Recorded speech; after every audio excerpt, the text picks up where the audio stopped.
Hey guys, welcome back to Electrical Car Repair Live. Our mission at the garage is to save you guys as much money as we can. That's why we make these absolutely free videos and we teach you how to fix your car for free. Let's go ahead and start on it now. And if your guy's trunk lid does not open with the central locking or with the button, we will explain, guys, where the fuse is and how to replace it. This is the most common reason, a bad fuse, guys. So please, guys, stay with us until the end. We're going to cover that today. In addition, guys, we have more than 200 videos on this car. Why? Because our goal, guys, is to save you as much money as we can by providing all these videos. All we need, guys, in return, like, subscribe, and please drop a comment below. Let us know what you think about the channel, the video, and if you have any suggestions. That will mean a lot to us.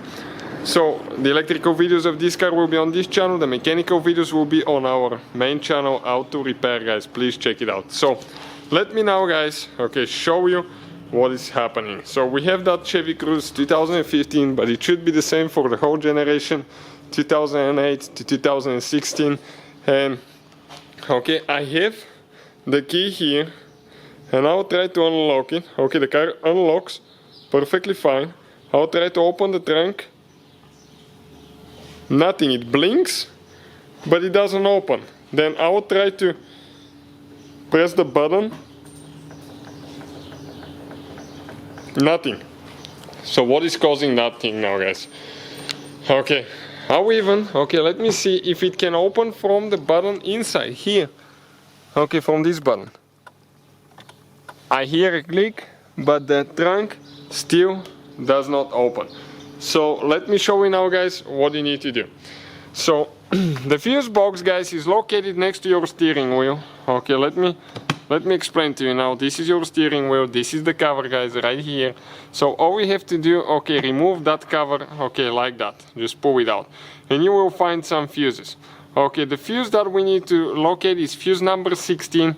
And this fuse, guys, is a 10 amp fuse. So looking at the fuse box, will be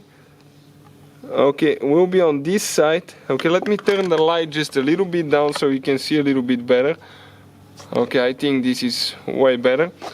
And this is, guys, fuse number 16 will be the second fuse from bottom up. This fuse right here.